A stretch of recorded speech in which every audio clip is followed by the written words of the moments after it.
E a questão que ele propõe é o desapostamento da política. Porque existe um descolamento da esfera política do social para uma outra instância. Desaposta, olha que conceito, você tira o poder do outro. Desapostamento. Você impede o outro de exercer o poder. Então você demite as pessoas do exercício político. Como? Qual o processo?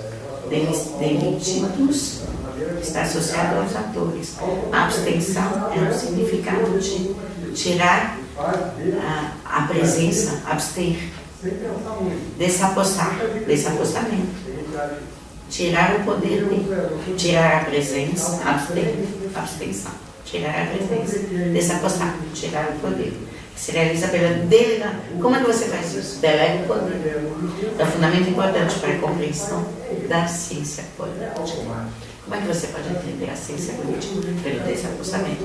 Você vai ver que ao longo do processo histórico, como nós já vivemos aqui nessa aula, ao longo do processo histórico nós fomos vendo como o desapostamento se realiza. Primeiro, o desapostamento se realiza pelo soberano, depois o desapostamento se realiza pela estrutura de poder do Estado, depois, primeiro de uma forma de poder que é absolutamente centrada numa pessoa, depois você tem o poder centrado no Estado, depois nós vemos o poder centrado na sociedade.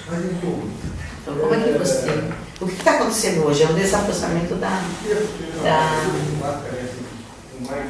vida política da nação. É isso que estão fazendo. Estão tirando políticas sociais, estão tirando políticas de representação, estão tirando... A primeira coisa que eles fizeram no governo Dilma foi tirar os conselhos que ela tinha colocado. Porque é um desapostamento da esfera política. Isso que é essa compreensão que permite a compreensão da ciência política. Já é ciência política. A ciência é mais do que campo. Cuidado para não naturalizar a ciência política. A gente politicamente, isso é fundamental.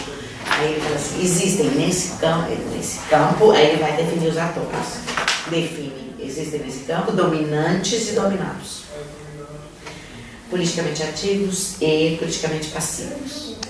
Certo? Interessantíssimo, né? Porque você define a natureza da ação política.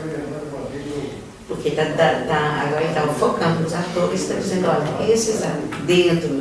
esses atores podem ser definidos como aqueles que participam ativamente e aqueles que não participam ativamente. Isso é muito interessante, porque nós temos isso em qualquer campo. Aqui mesmo, se você pega uma família, você tem os mais ativos e os mais passivos.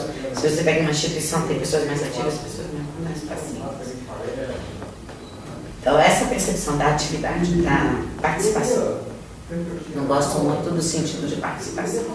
Gosto mais desse sentido da ação. Diferente. Participação é você participar de uma coisa que já você vê. Você abre a participação do outro. Outra coisa é você fazer com que o outro tenha uma ação política. Quem faz a ação política? Quem faz a ação política? Então, no campo nós temos ativos e passivos. Mandantes e mandatários. Aqueles que mandam, né? Os que têm o poder de dizer qual é a ação e os que se submetem. E agora, como é que se faz essa separação? Isso é super interessante. Como é que se faz essa separação entre mandantes e mandatários? Pelo acesso aos instrumentos políticos. Por exemplo, o Cunha. Ele é um esperto no regulamento, mas todo mundo diz.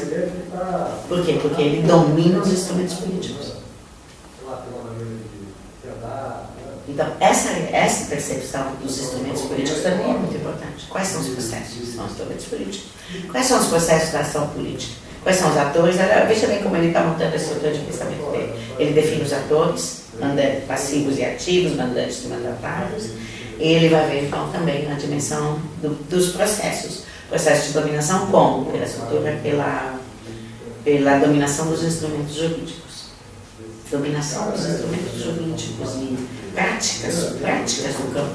A gente não viu na última aula? O campo é um conjunto de práticas e a gente tem que objetivar. Uma pessoa muito feliz com a sociologia. Eu não sou uma pessoa muito feliz com a sociologia, porque, de alguma maneira, a sociologia, no seu período mais positivista, ela se depara que a vida não é um lugar confiável. E se a vida não é um lugar confiável, a sociologia e o Bourdieu é uma expressão de um neo-weberiano e um weberiano, a gente percebe isso na marca conceitual dele. E a sociologia, em alguns episódios, ela se enfraquece numa relação que é totalmente moderna de objeto, ou seja, a coisa, a objetivação da realidade, e o sujeito. E o sujeito, ele produz uma relação com o objeto.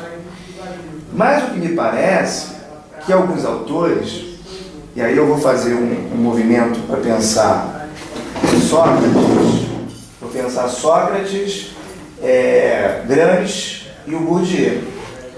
De Sócrates, Gramsci a Bourdieu, me vem uma coisa, Tamara, da dimensão social da existência, que eu estou chamando de uma existenciografia. O que eu estou chamando aqui de uma existenciografia?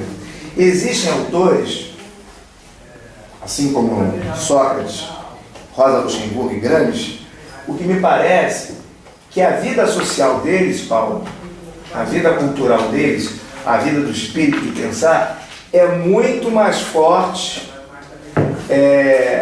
do que a produção intelectual de um texto. Por que eu estou dizendo isso? Porque, na verdade, o texto deles é a própria vida. Aí você pergunta, o que Sócrates escreveu? O que Gramsci escreveu? O que o Bourdieu escreveu? E o que Rosa Luxemburgo escreveu? De fato, o que eles escreveram é a própria existência enquanto escrita no espaço. Eu concordo plenamente com isso. Eu só queria fechar mas veja bem, olha que interessante. Nós podemos pensar numa intersubjetividade entre esses autores, né? Porque eles vão se lendo e vão se reinventando, eles vão reinventando à luz do seu próprio pensamento.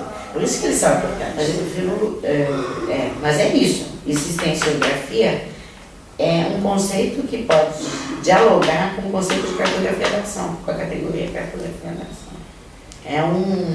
É um diálogo que você faz com a Ana Clara aqui, viu? Uma observação aqui que me parece também que o Bourdieu nos ajuda a pensar é essa dimensão da história política. E eu estava pensando aqui, a nossa história é uma história econômica, não é uma história política. Não se faz a história política. E eu acho que essa conversa que a gente está tendo aqui está ajudando a perceber isso. Que no Brasil não se faz a história política, só se faz a história econômica. E esse é o grande desafio, fazer a história política do país agora, né? Para entender o que está acontecendo. Tinha até acontecido nesse contexto histórico que o Foucault já tinha feito o trabalho dele. E a Hannah Arendt também. E o Habermas também. E o Foucault está dialogando, o Bourdieu dialoga com esses autores. Mas essa percepção de fazer ver e fazer ter é muito interessante. Isso aparece aí nessa aula. E esse é o que o capital simbólico faz. O capital simbólico faz isso. Você e nós vivemos e a educação, aí você começa a aplicar isso no campo da educação. Porque nós somos professores. E aí fica muito perverso. Porque o campo da educação é um discurso. Então, fazer isso não é que se pode aquilo ou aquilo. Então, é por isso que eu pensei nas palavras de ordens, porque elas produzem uma vida social. Então, a política fazer, quer dizer, fazer que a palavra de ordem produz ordem social. A palavra de ordem produz ordem social. Fora tempo.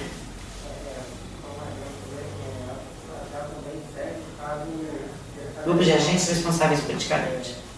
A verdade depende da autoridade de quem as pronuncia.